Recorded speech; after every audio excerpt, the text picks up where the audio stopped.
Welcome to the T2 Hubcast with me, Spencer Locker. And me, Bernice Casserly. Hiya, Bernice. Hello. How's it been going? Good. How are you? Oh, good. Yeah, a couple of good days. Some great delivery recently. Been doing a bit of travelling. Yes. Stacking up the miles. Yes, always. Meeting some new clients, which is always good. And you were in Scotland last week? Yeah. I was. Really enjoyed that. It was a really interesting session. Good. Some really good people. Yes. Doing a good job. And that definitely makes our job more enjoyable. I think as well, it's just one of the great things about our job is the opportunity to meet new people all the time and different people and people who live and work in very different worlds to us. Yeah, I think definitely. That's a big kind of thing for me. Absolutely. I was talking to my father-in-law the other day.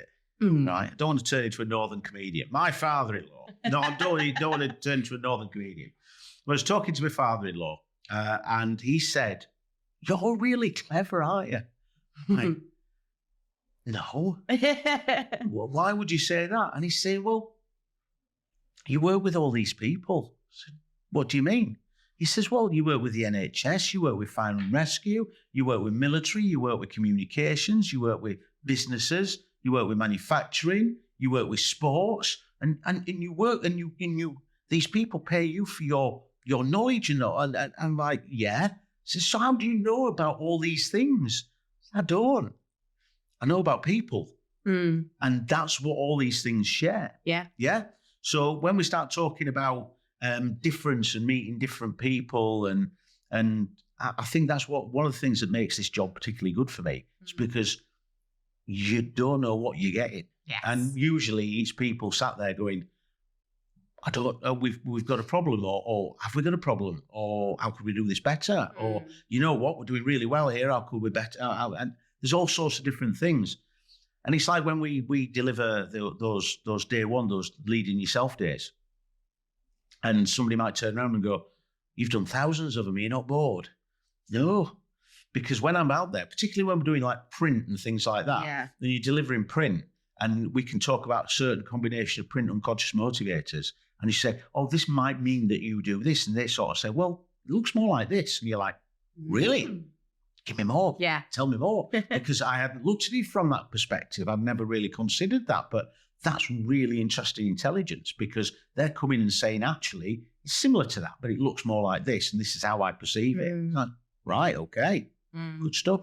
So yeah, that's why I love my job and don't get bored. Yeah, I think it's important for anyone and everyone, but that's the beauty of our job is every day truly is different. I know that's a sentence that many people say, but it is. We can deliver the same workshop or a similar workshop, but it feels different. Yeah. And as I was speaking for myself on personal perspective based on my print and conscious motivators, that's really important because I don't like being bored. Very much so.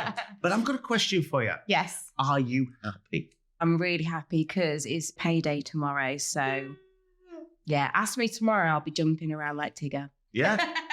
Going shopping after work.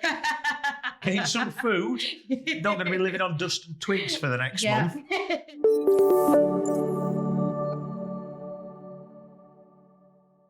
Okay, good. So I'm really glad that you're happy.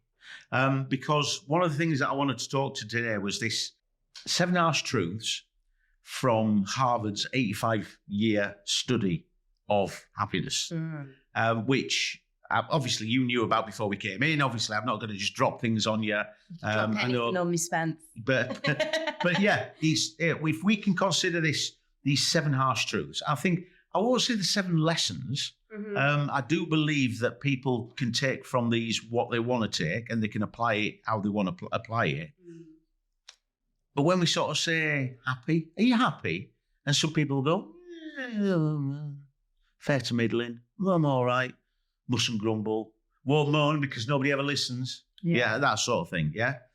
We meet so many different people on a daily basis, as you said there, and happiness, I think, is something that people fundamentally pursue. Yes. Different ways. And I think that some people see it as a destination. Some people see it as a journey. But I tell you what, because I like definitions. Yes. So what is happiness?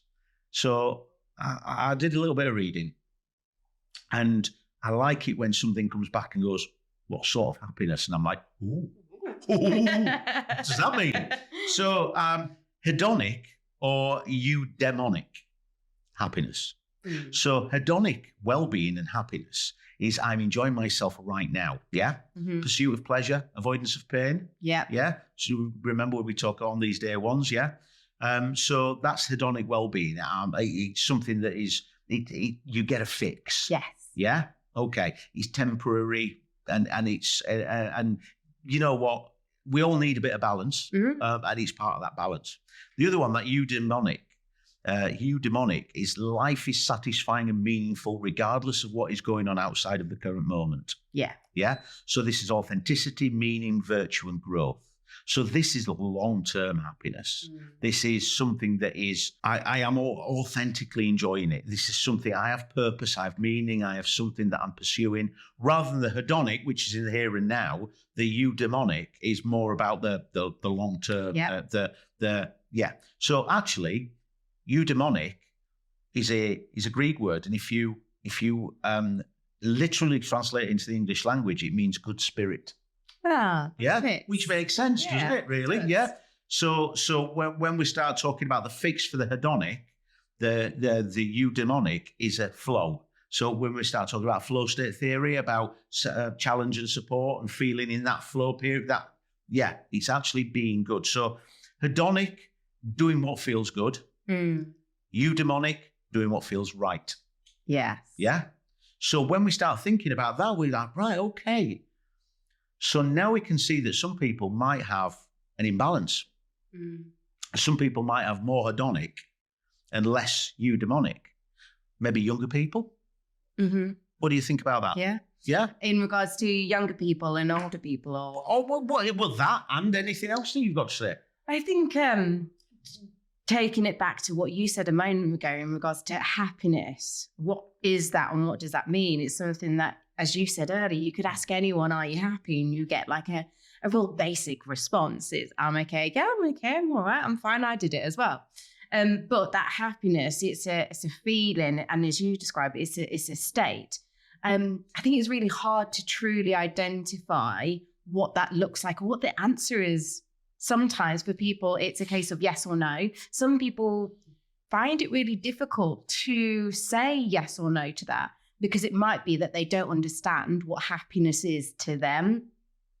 Because so often around the world, we make assumptions.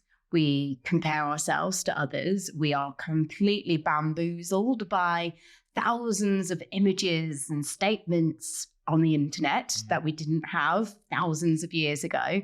So therefore, naturally, our brains question ourselves and think, is that something that I need? Should I be doing this? Is that going to make me happy? But people sometimes struggle to identify what specifically it is that makes them happy, because they think, oh, I see Spence and he's got this fantastic smile on his face and he's got a new car.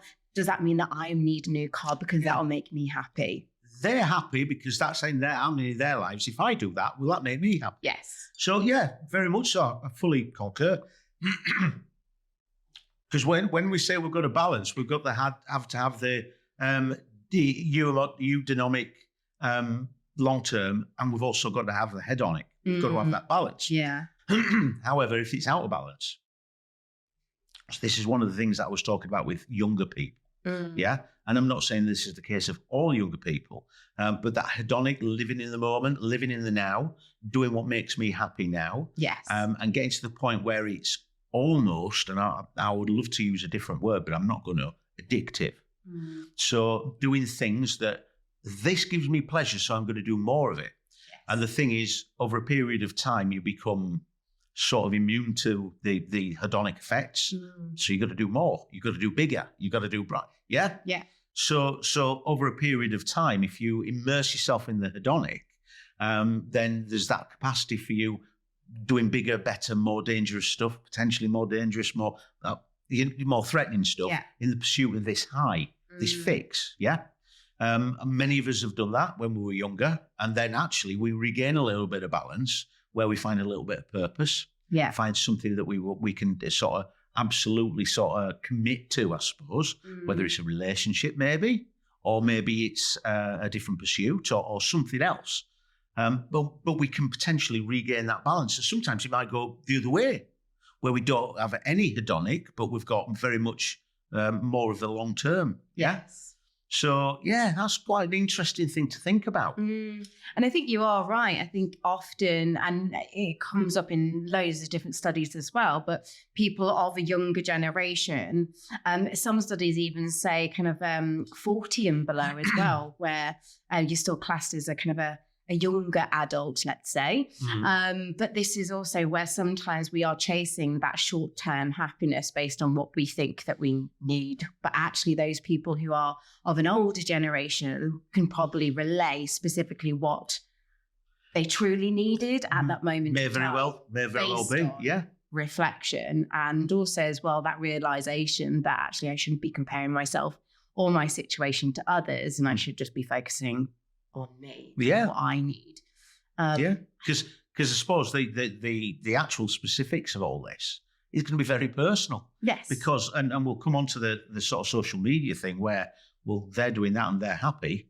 If I do that, that'll make me happy. Yeah. But if it doesn't make me happy, well, am I a failure? Yes. Yeah. Well, no, you're just not then. Yeah. But just to scoot back a little bit to your reference to the 40s. Yeah. Apparently life does begin at 40.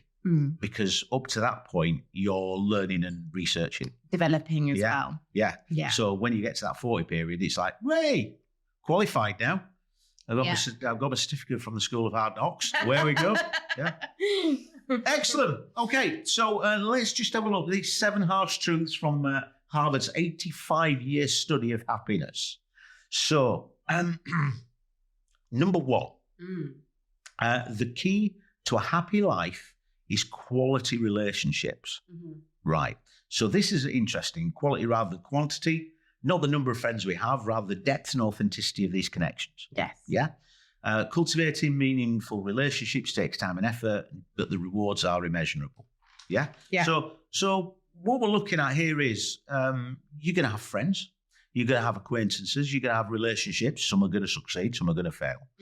It's all part of people coming in your life to teach you something maybe at that time and then moving up. But there's going to be other people there who are going to be, you're going to have a quality relationship. They're sort of the long term. They're the people who come into your life and make a positive impact, positive influences. Yeah.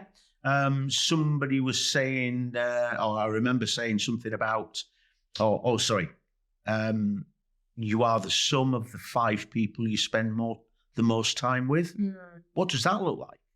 I think that's something is really key and important. I've seen so many people who have a ridiculous amount of friends. Like they know everyone, and my thought process is a case of how much happiness do you get from that? Because for many people, whether you're introverted or extroverted, I think that could be potentially quite overwhelming. From my own personal perspective as well, I have a very small group of what I would say are true friends. I have people that I know, they're acquaintances, I know who they are. But when it comes to that friends, that the people that I class as friends, they are solely based on the quality. Some of them I've maybe not known so long, but I've got some friends as well that I've known for over 30 years. But the reason why I'm friends with them is, as you say, is based on that level of quality, because that's what gives me that feeling of good spirit and happiness. Yeah. I enjoy being in their company and I get benefit from being around them as well. Yeah, absolutely. Well, just a couple of notes here. I'm going to come back to it in a minute because I know you've been reading that book about the that was about the study. About the study. However, when we start talking about what people bring into your lives, and you'll know that there's some people bring some things in, other people bring other things in, and that's great. I saw a thing called social fitness. So I think it's basically somebody's trying to actually sit down and quantify what these qualities are. And no, I don't think it's an exhaustible list, but the 7 things that that was on this list was, number 1, safety and security. So this is what the qualities that people bring into your lives. Yes. So 1, safety and security. 2, learning and growth. 3, emotional closeness and confiding. 4, identity affirmation and shared experience. 5, romantic intimacy. 6, help, information and practical rather. And 7, fun and relaxation. Now, when we've talked about, we all do our thing in the rooms when we're talking to delegates, but one of the things that we tend to talk about is that graphic equalizer thing. So at certain times of our lives, there'll be some of these that are quite high, and potentially other ones will be quite low. And they've got that capacity to move around depending on who is in your life and who is stimulated. So you may very well be hitting all of those most of the time, and then actually the fun and relaxation bit is quite low. But then somebody will come in your life and ramp that up. Yeah, the influence that they bring allows you to be able to do that. Yes. But by the same measure, it might be that when that goes up, something else comes down a little bit. So that's all right. But and I want to say this, particularly where number 5 is concerned, romantic and intimacy. Romantic intimacy, romantic and intimacy. When we start talking about the quality of relationships, it's not necessarily about marriage or living with somebody. It's important to have friends and loved ones you can talk to and rely on. Yes. So it's not sort of saying, not judgy, well, you're married yet. You know, you need to get married and have kids. That's it. I'm not saying that. Our parents. Well, yeah, that's it. Yeah. And I needed to do that because when we start talking about quality relationships, I suppose the best way of recognizing or acknowledging a quality relationship is committing yourself to somebody. And that might not be marriage. I mean, I'm an old guy, you know, I'm sort of a bit of a traditionalist. But it's that commitment, isn't it? And sometimes it works out, and sometimes it doesn't work out. We've all been through that situation. But what I'm saying is, as many quality relationships. Yes. Quality, not quantity. So anyway, so you were looking at the book about that sort of thing. Yes, in regards to, but that's kind of one of the key things that the study identified and was the importance of relationships. And as you said, it isn't just that kind of romantic relationship. Every interaction that you have with a person, any other human being, that's considered, it's a relationship or connection with that person. And that is one of the key things that the study has found, and it's still ongoing as well. So we're into multiple generations of the study now. But one thing that I think is, I suppose, like straight away a takeaway that listeners or people who are watching can take away from this is an opportunity to assess what's going on in my life right now. So if I think about who is in my life, and this is something you can do as a practical activity with a bit of paper as well. Who is in my life right now? And based on these people, how do they make me feel? So is it that this person, I feel energized after I've spent time with them? Do I feel better? It links into the social fitness as well. So do I get fun from them? Do I feel as I'm able to ask for help or get help? And all of those other things. Do I feel good after being around that person? Yeah. Or do I feel depleted? Do I feel fatigued? Okay. Yeah. Do I feel as though that was hard work? It was effort. I didn't enjoy that time. That wasn't time well spent. So you've got 2 different things there. What you can then assess, so that's your quality. So if I feel energized from spending time with that person versus do I feel depleted, that helps me identify, is that a good quality relationship? The next aspect of this is, how often do I see them? So is it that I see this person regularly, and actually when I spend time with them, majority of the time I feel depleted, and I see them all the time, what impact is that going to have on my overall happiness? Right, that makes sense, yeah. Versus if I think of my best friend who I've known since we were really, really little, I've identified that I have a really good, strong quality relationship there, and I feel energized and I feel great and I love spending time with her. I don't see her that often. That tells me, actually, I need to utilize that friendship. more. I can get so much more happiness from spending time with that individual because I know that we hit all of those social fitness boxes. Right, okay. And I suppose there's going to be the potential there for us to do that unwittingly. So we tend to be drawn more to these people that we perceive as giving us energy and positivity. Yeah. And try and avoid the people who are negative and bring us down. Yeah. So it comes down to when you think of who's in your life, this particular individual, how do they make me feel? Yeah. Do I feel good? Do I feel a bit? Yeah.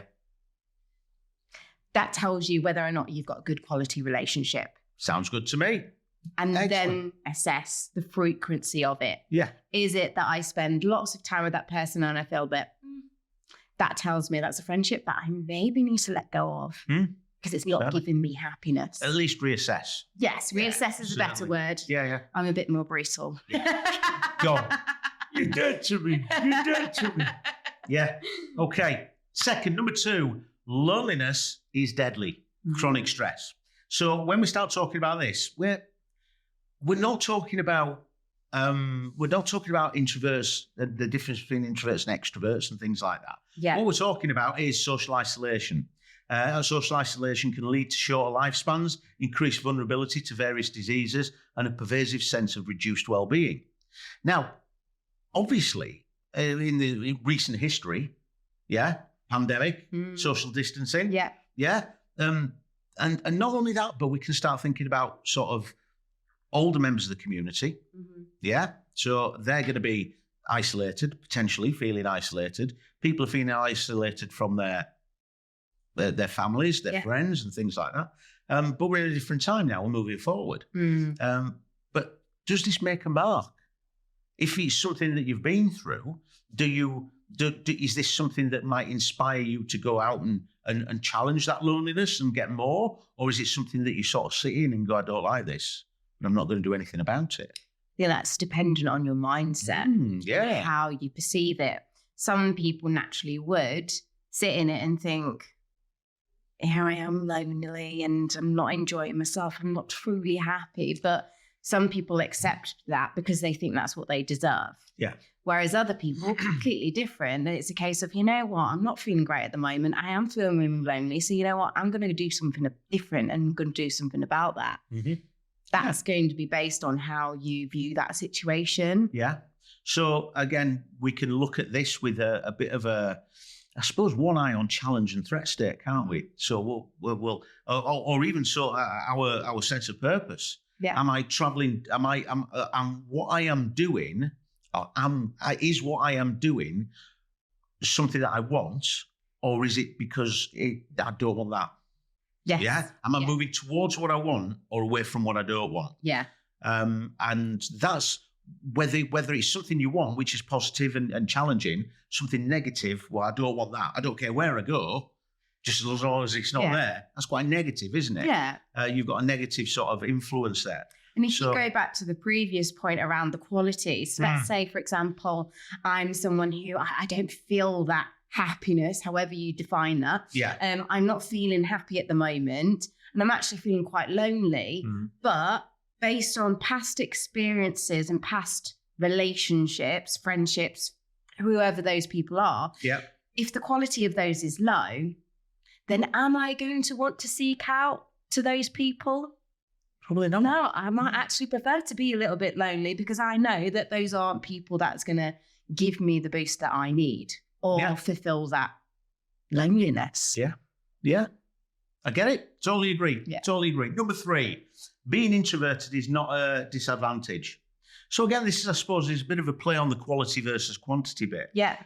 You don't have to be the center of attention or have lots of friends. Quality trumps quantity every time. It's the depth of relationship that counts. Harvard discovered that having a few close friends, people you can rely on, is far more beneficial than having a vast social circle. They provide emotional support, reducing stress, and increasing overall happiness. Your anchor in the tumultuous sea of life. I added that bit, by the way. Did you? Well, I wasn't a copy. I didn't copy all this down. But yeah, I just think that, again, when we start talking about this, And we start talking about quality relationships. Some people seem to think that the extrovert, if you're an extrovert, you've got loads of friends, you're really popular. Oh, I wish I could tell a story like them. Or I wish I could be as engaging as them. But I'm introverted and I feel, well, that's not a problem, because I think if we skip to the end, which we're not, but if we skip to the end, it's all about authenticity, isn't it? Yeah. So nothing is going to make you more unhappy than trying to be somebody you're not. Yes. Yeah. So if you're trying to be an extrovert, but you're not an extrovert, that must be so exhausting. Yeah. Absolutely exhausting. And of course, that's going to have an effect on your happiness and your mental health and emotional well-being, all sorts of stuff. So when we start talking about being introverted is not a disadvantage, it just means that, well, what is it that you actually want? Because, and as you sort of alluded to earlier on with the reference to social media, just because somebody else has got it doesn't mean to say that you should have it and you'll get the same outcome as them, because we're all different. Yeah. And we'll talk about social media very shortly, but it's this authenticity, that understanding and I suppose embracing who you truly are. What is it that you want rather than what you think you should have? Yes. And when I say that, I'm not about sort of the shallow things, the nice shiny bangles or anything like that. But I'm talking about, well, what do you want? Do you want to be high-flying executive? Or are you angling for a promotion because you think that's expected of you?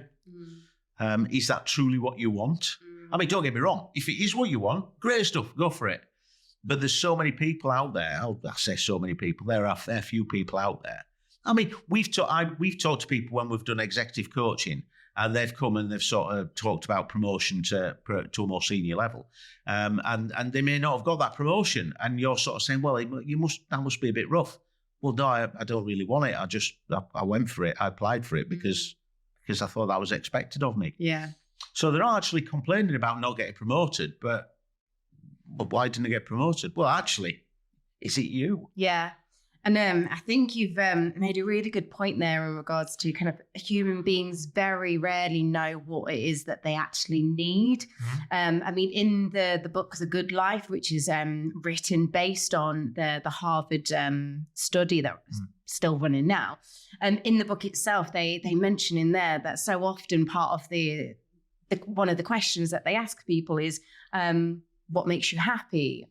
And people don't often know, or they just make a guess or assumption based on what they think they need in order to make themselves happy. Right. And it's so common. We don't actually give ourselves the opportunity to really sit down and think, right, okay, what is it that I do truly need? Yeah. Rather than what do I think I need? Yeah. A bit Nanny McPhee, isn't it? Yeah. When you want me but you don't need me, I won't turn up. But when you need me but don't want me, I will. Yeah. Yeah. Okay. Yeah, I get that. It's, again, I mean, want and need. Interesting. You get to a point where you want things, expectations. Yeah. Need, gratitude. If you don't get them balanced or even actually hold your gratitude above your expectations, that can sometimes hit you in the feels. It can really impact on your sort of mental and emotional well-being if you've got these expectations. Well, I should have this. Yeah. But actually, I'm grateful for the fact that I've got this. Cool. Yeah. All right. Let's just corral this, because I think it needs to be said. Go for it. Social media can be a double-edged sword. Connection versus comparison. Okay. Can I let you take the lead on this? Because you were sort of alluding to that earlier on. I like that statement, connection versus comparison. As human beings, we need connection. It's wired in us as human beings. When we were first on earth, we needed that connection to others. But now the world's completely different. So therefore, we seek out that connection through social media. But because of pictures, which are just the tiniest little snapshot, it's selected, it's chosen, it's been edited, and it's been sprinkled all over, and then uploaded with a snazzy caption. Yeah. People then receive that and make an assumption of they're happy based on that one tiny little second of that photo being taken, and then compare. And I think it's something that is incredibly damaging. We could do probably like a 2-hour podcast simply just on that topic itself. it's really hard, I think. It's tough. But so many people are getting to that stage where they are seeing that level of, they're seeking connection online through social media, but they're then falling in the trap of comparison. And they're then seeing the negative impact that's having on their well-being and happiness. Yeah. And actually what they're then doing is making a really good decision for them based on what they truly need and deciding, you know what, this isn't good for me. I'm just going to delete that profile. I'm not even going to go on there anymore because it's not good and it doesn't make me feel good. Yeah, absolutely. We were talking earlier on about Facebook accounts being hacked and deleted. Yes. Since mine was hacked and I chose to delete it, I won't say my life's better, but I've found myself being a little bit more stable. Yeah. However, you've still got your Instagram though. Yeah, I was going to say there was that Instagram that Instagram incident where I accidentally posted a picture of me laid on my settee in my joggers, covered in Doritos, watching Love Island. That's just a normal Friday night though, right? Always people, you okay, hon? DM me. Yeah. But yeah, it's I totally agree. So excessive use of the constant comparisons with others can lead to profound feelings of inadequacy and loneliness. Using social media, mindful of the fact that it is not a true representation, rather a curated snapshot, which is basically what you said in one sentence, but without the depth and expression. Yeah. So yeah, I think it's absolutely, and the thing is, when we see these things, we're not looking at it from a logical and rational perspective, because we all know this. We all know that life is not perfect. But when we see somebody who is gifted in the sense that they may be genetically gifted, or they may have a lot of disposable income, or they may not have as much outlet. So they may be sort of younger people who are going out and living life, and they drive fast cars and they've got nice watches and they present themselves well, and everything looks like it's going well. Yes. It's almost, we're looking at it going, well, with envious eyes. Wish my life was like that. How come they do that? How can they do that? Yeah. Yeah. I mean, I saw there was a guy there not that long ago, and he was in a beautiful car. And my first thought was, can you afford the insurance on that? I couldn't get insured on that. What's going on there? That's definitely a little bit of logic there. Yeah, but that's the thing, isn't it? It's like, well, what are they doing different to me? How are they doing that? And I think if you link it back to what's going on in your brain in that moment in time. So anyone who knows anything about T2 and us being the performance people and everything that we do links back into the brain and how we're wired. So in those situations, your brain, your limbic system, so that is the part of the brain that's your chimp, as Steve Peters refers to it, like or dislike, friend or foe, fight or flight. We are constantly being bamboozled with all of these different pictures, videos, and all sorts of wonderful things. And our chimp says, oh, I like that. You need that. You should have that. Why have you not got that? And that's where it starts. Yeah. And that then, if we don't control that in an effective way, can have a negative impact on how we feel. And it turns into that question from the curious chimp who wants to win all the time, turns into a negative thought. And that's something that then we need to focus on fixing and controlling. Yeah. Because that will then have an immediate, not immediate's not the right word, but will have potentially a long-term impact on our mental health and well-being. Sure, absolutely. And again, when we start recognizing difference, yes, we're looking for a connection rather than a comparison. We're looking at a difference because you've got some sort of influencer out there who's let's say, it's a fitness influencer, and it's this person who's gorgeous. Oh, I say gorgeous. Obviously, they spend 18 hours a day in the gym. They eat right. They've got no other commitments other than online coaching or whatever. They eat right. They're getting loads of free stuff. They're getting send us free stuff. We need free stuff. They get loads of free stuff, and they're all doing unboxing and all this, that. Everything's great. Everything looks great.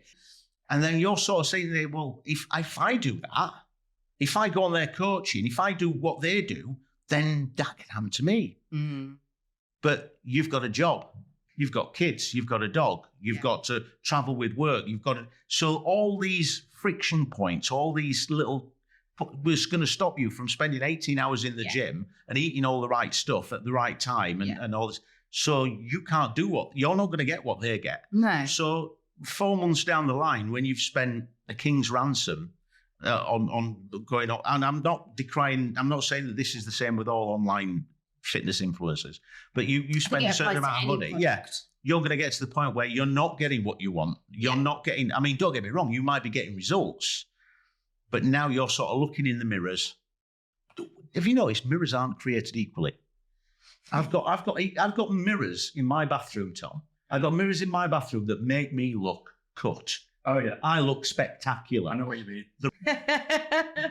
Compare that to a mirror in a hotel room in deepest, darkest Gloucestershire, and I'm looking at myself going, oh, what a waste you are. Old man, you old. That's why you're so picky with hotels. Yeah. But I digress. You're not getting the outcome that you want. Yeah. So actually, it's like, oh, so I feel even worse now. Yeah. Yeah. And I put on comfort eating. Yeah. Not actually going out and doing the exercise that you said you were going to do, and everything's got an impact on you, and it just gets worse, and you get into that. So yeah, and it's that comparison. It's just an unfair comparison. I think it's really dangerous, and what's quite shocking as well is that the amount of research that's been done on mental health and well-being to the younger generations who have never lived in a world without the internet, without social media. Great point to make. And they are still developing. Yeah. Parts of their brain are still developing. Yeah. And they're surrounded by so many images, photos, videos, messages, and their brains are automatically like or dislike, oh, why have I not got that? That's going to have such a negative impact to our future generations. Yeah. And it's something that we need to be able to support people who are going through that. But I think for any adult or any human being, no matter what your age, if you are identifying that rather than seeking connection, you are falling into the trap of comparison, you might need to have a little think about, what do I need to do here? Yeah, absolutely. I think, yeah, we shouldn't be peddling perfection. Mm-hmm. Yeah. Cool. All right. Moving swiftly on to number 5, purpose over payment. So when we're looking at this, money doesn't guarantee happiness. Wealth and happiness not directly correlated. Money can provide security and comfort. It cannot buy long-lasting joy. Instead, finding purpose and meaning in our lives is what truly leads to lasting happiness. Get a job you like or love, make time for what you love, family, friends, hobby, interest. So I suppose this is sort of leaning into that eudaemonic well-being, that eudaemonic long-lasting purpose, rather than the hedonic well-being. So yeah, okay. You've done a little bit of reading into this, haven't you? So something that's it's mentioned quite a few times in the Good Life book, and in the book itself. So when I think it's in like one of the first chapters where they're talking about why relationships matter, and they start making comparisons between how people actually think that money is the answer to that happiness. And they actually mention another study within the book itself. And that was a study that was done in 2010 by Angus Deaton and Daniel Kahneman. They did a year-long survey. So for a sample of 1,000 people to basically identify and try and quantify the relationship between happiness and money. And there was a few things that they identified. So from this survey that was done in 2010, they identified that like $75,000 was seen as like almost like the step over between like we're doing all right or we're not doing well, and then we're doing well. That seemed to be that's the expression there. That seemed to be kind of like that shift over point. And they identified that for those making less than $75,000 per year, it did have an impact to their happiness. And actually, those earning more than that, it didn't really have much of an impact. And in one particular quote that I've got here is, more money does not necessarily buy more happiness, but less money is associated with emotional pain. Right, okay. So this is where at lower levels of income, money brings benefits that are necessary to survival, safety, and a feeling of control. Okay. Which makes sense, really. Yeah. For those people who are earning a small amount of money, then that will have an impact to their happiness. If it's impacting them being able to put food on the table, to provide for themselves, their family. Quality of life, isn't it? Yeah. It's quality of life because you've got so much money you can spend. There's so much money that the government take off you, and for various reasons. And then what you're left with, you know what? This is gonna feed my family, clothe my family, pay, and then what's left over that? Well, we'll start talking about disposable income. Well, actually, that can be spent on in nice experiences and days out with the kids and blah blah blah and holidays and things and so it doesn't necessarily buy happiness, but if you haven't got it, you feel that pain, you feel that pinch. Yes. Yeah. So if you are struggling financially, then that will have an impact that will give you emotional pain. But I would also then challenge that if you've got some really good quality relationships there, then that would could potentially balance it out. And also as well, they identified that those with a higher level of income, the meaning of money then starts to become more abstract. So because it's no longer giving them that feeling of happiness, and that's then when we start to see things such as pride, status, and ego. Right. Okay. Having a part to play. Right. So money does have an impact on happiness when it helps give us that survival, that feeling of safety, and we've got the feeling of control. Right. Once all those threes have been hit, it doesn't matter how much money we're receiving. It doesn't have an impact on our overall happiness. Okay. So that's really interesting because, I mean, obviously this has just sparked a thought in my mind. I haven't got the capacity to research this. But when we start looking at poverty-stricken areas, so there's going to be areas in the country which are more poverty-stricken. I won't go into the sort of the geographical situations or anything like that. But time and time again, I tend to find that in these, and I'll use the word deprived, advisedly or inadvisedly, I'm not sure. But I use the word deprived. I constantly, more often than not, see these stories of these people who run voluntary organisations for the good of the community. Yeah.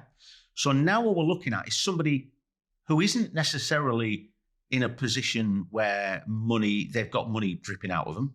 Yeah. They're in a financially, fiscally challenged situation. However, that is not what they focus their lives on. Yes, they've got to earn money, they've got to pay bills, they've got to pay food and things like that. But what they're focused on is now the good of the community. Yeah. How we're going to make people happy. It may even be we see a problem of the problem in this community. So how are we going to help the community, the future of the community? How are we going to take the younger people and make sure that their future is more beneficial to them than keep them in this situation? So now we've got people who are actually finding that purpose. And we said purpose over payment. So yes, we've got to, I'm not saying that there's anything noble about being skin. Yeah? Yeah. What I'm saying is there's going to be people out there that will struggle to feed the kids or pay bills and things like that. But actually, rather than sitting there going, I can't pay my kid, can't pay my bills, can't feed my kids. What they're doing is they're going out and they're putting a football team together, or they're making community gardens, building. I saw a thing on the news the other day about these vegetable patches. So they're building beds. In a city, I can't remember what city it was actually, but in the inner city, they're making these beds and planting vegetables, not plants. Yeah, and now those vegetables actually help go out into the community, but the people who are doing it feel a sense of worth, purpose.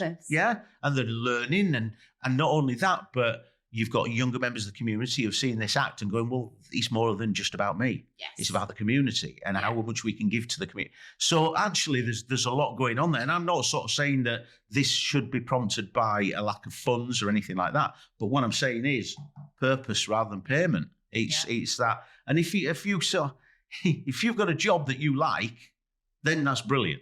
And if you get the pay packet you like, that's absolutely brilliant. But if you've got a job you don't like and you're thinking about leaving, and then somebody turns around and says, I'll give you a pay rise, $5,000 a year, and you go, All right, I'll do that. Not going to change the job. Yeah, and what you're doing there is you're hitting that short-term happiness. Feel good because you're getting a little bit of extra money a month, but long-term. The problems you see when you've paid the problems you see at 30 grand are going to be the same as the problems at 35 grand. Yeah. So, short-term hit. Good stuff. We're making progress. We are. What's next? Number 6, taking care of health is crucial. Emphasising the importance of taking care of our physical and mental health. Regular exercise, maintaining a balanced diet, and seeking support when needed are essential for overall well-being and happiness. Prioritising self-care allows us to show up fully in our lives and experience greater levels of happiness. Health is wealth. And when it comes to exercise, something is better than nothing. So what we're saying here is you've got to, I suppose you're sort of looking after your vehicle, aren't you? Preventative maintenance. You may be sort of thinking that, actually, I don't get another body. I don't get to a particular stage in my life where I check this body in and I get another body out. Yeah? Yeah. We've got to start thinking about the health and well-being, exercise, eating well. But that, as we know, stimulates brain chemicals, which makes us feel better. Yeah. But again, we're not sort of saying that, yes, we've got to take care of our health, but we're not sort of saying that everybody needs to be a gym bunny. It's got to be applicable to you. Yes. And where that's concerned, something is better than nothing. Yes. So we're not saying that you've got to go into the gym every single morning, come out a pile of blubbering sweat. You know what? That was bloody hard work, and you've got to do that every morning. If that's not your thing, you're not going to benefit from that. No. However, we're taking the stairs rather than the lift. Yeah. Walking rather than taking the bus. There's little things we can do. But if you like that sort of thing, the podcast that Tracy did with the Project Y, we'll check out the Project Y. If you're a subscriber, we know you've already seen it probably. If you're not a subscriber, subscribe. But Project Y, all about health and fitness, some great podcasts there. So I think that's something that we've got to be mindful of. And again, that is number 6 from the 7 harsh truths. Yeah. If we don't, somebody once said, if we don't eat our food like medicine, we'll take our medicine like food. Yeah. Which is, okay, fair enough then. And if you think as well around living a good long life as well, it's something that's really important to make sure that we are looking after our physical body as well. That said, part of the study they have identified is that those who are having their over 80, let's say, and they are having a few challenges with their body at that age. They've got aches, they've got quite a few physical pains. So if we're talking 80 plus, men, women, and they are feeling levels of physical pain, if they have good, strong quality relationships that are being met and satisfied frequently, then the study identified that they had a good level of happiness. Right, okay. And what they actually identified is that those who didn't have good, strong quality relationships and were feeling physical, emotional pain, physical pain, then that had a negative impact on that level of feeling of happiness. Right. Okay. So actually, even at certain age when we're feeling as though we're in pain because we're not looking after our bodies or simply just due to age or whatever's going on,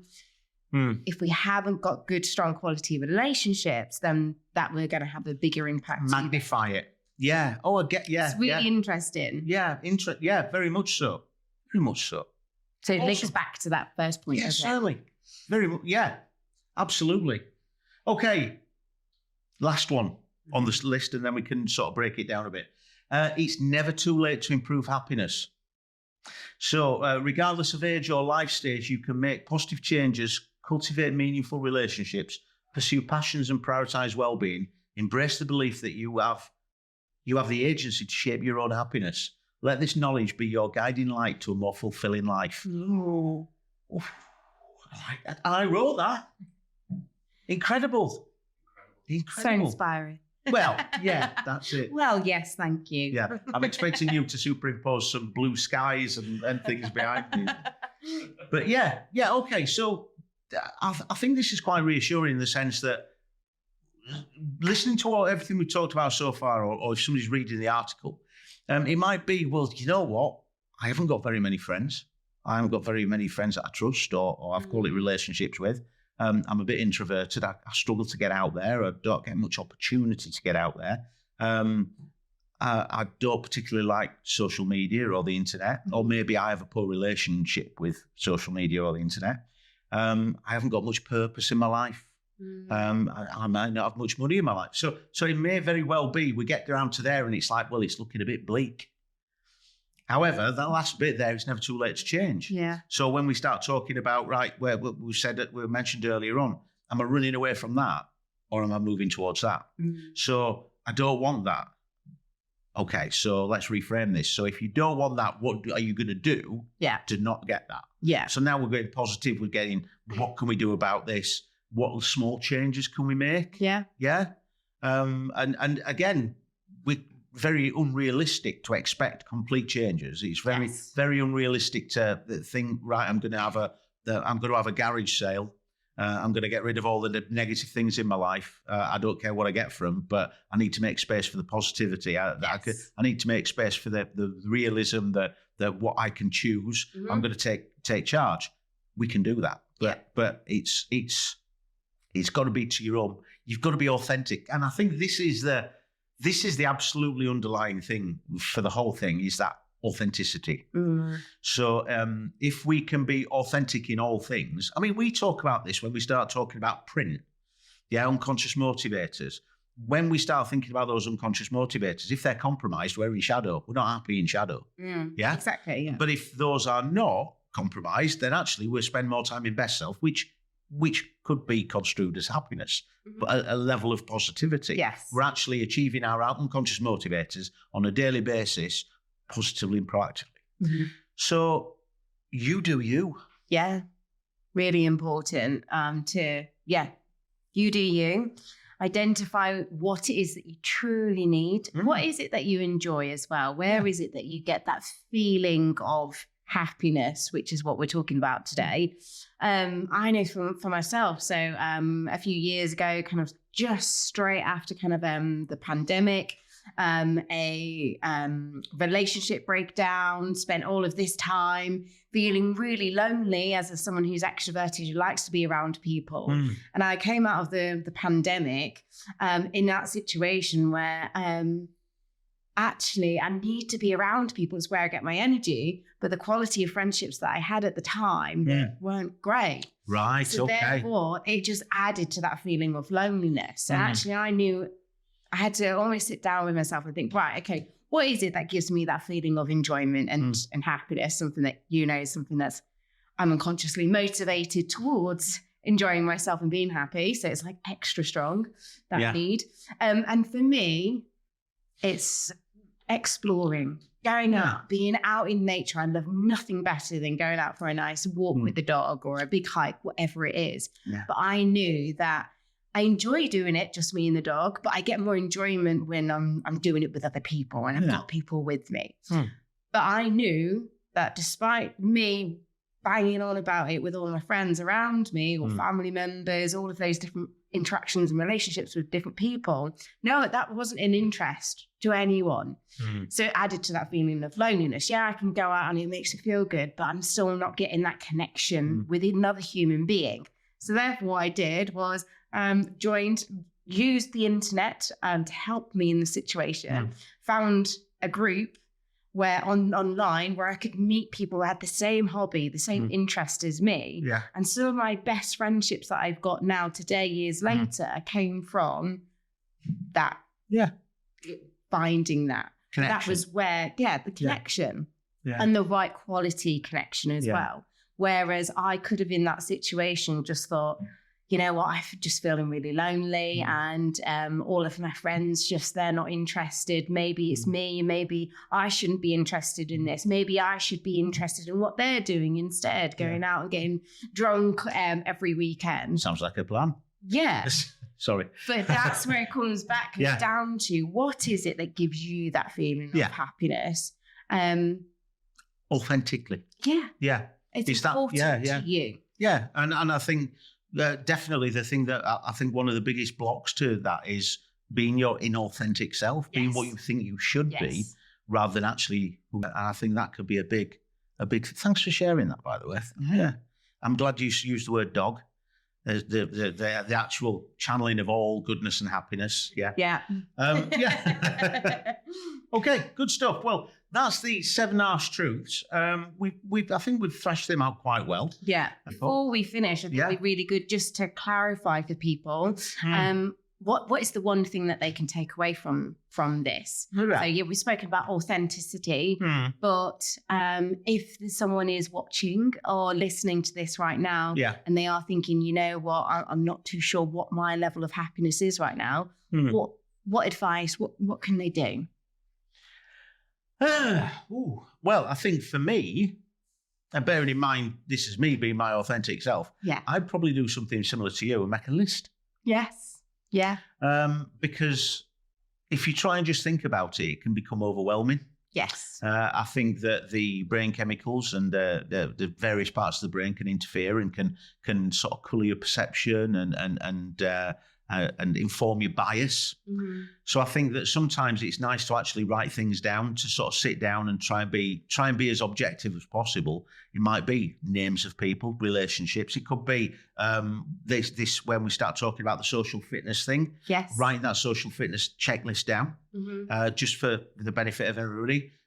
Safety and security, learning and growth, emotional closeness and confiding, identity, affirmation and sharing experience, romantic intimacy, help, informational and practical, and fun and relaxation. Those are the 7 things I would write down there, and I would probably allocate a name from a relationships perspective. Who gives me that? Yes. Or, and this is the reality of it, I'm afraid, it's not necessarily the best news, you might go, well, who stops me from doing that? How negatively influences me? Because we're not necessarily, I mean, the reality of the situation is many people could be in a situation with negative people, with negative attitudes, negative habits, and they just can't see a way out. Yeah. So actually, this person here really sort of trips my trigger on this particular thing, and I don't get, well, maybe that's that person I need to move out.